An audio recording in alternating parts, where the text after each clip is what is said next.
গল্পটা একজন সিনেনায়িকার, যার বাস্তব জীবনটাও সিনেমার চেয়ে কম নয় কোনো অংশে। বাবা আলী বক্স ছিলেন ভীষণ গরিব, সংসারে নুন আনতে পান্তা ফুরোয়। 3 মেয়ের পড়াশোনা ছিল তাই বাড়তি খরচ। অগত্যা কি আর করা, বন্ধ লেখাপড়া, শুরু রোজগারের গল্প। তবে এই গল্পটাই যে বদলে দেবে মেহজাবিন বানুর জীবন, কেই বা জানত। মাত্র 4 বছর বয়সে পর্দায় আত্মপ্রকাশ। এরপর সময়ের হাত ধরে পাল্টে যায় নাম, বদলে যায় পরিবারের চিত্র। দাদারের বস্তি থেকে উঠে আসেন অভিজাত বান্দ্রার চ্যাপেল রোডে। মেহজাবিন বানু তখন তুমুল জনপ্রিয় মীনা কুমারী নামে।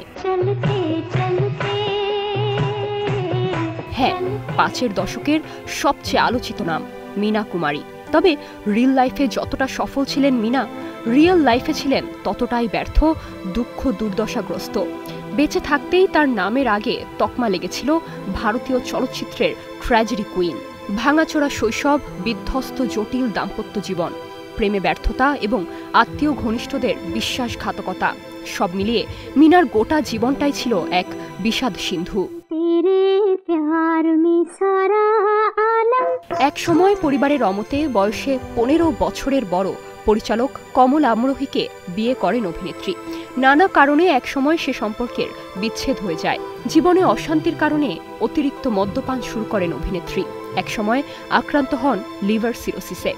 অবাক করা বিষয়, সে সময়ের অন্যতম ধনী অভিনেত্রীর মৃত্যুকালে এমনই দুর্দশা হয়েছিল যে তার মৃত্যুর পর হাসপাতালের বিলটা পর্যন্ত মেটানো যায়নি।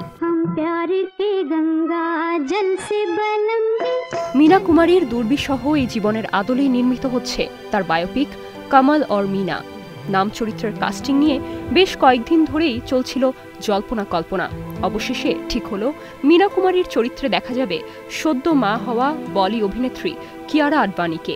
মা হওয়ার পর এই সিনেমা দিয়েই আবার কাজ শুরু করছেন কিয়ারা।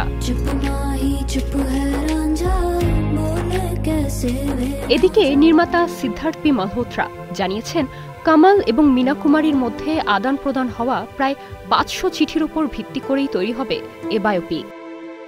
Nirjona Nusrat, star news.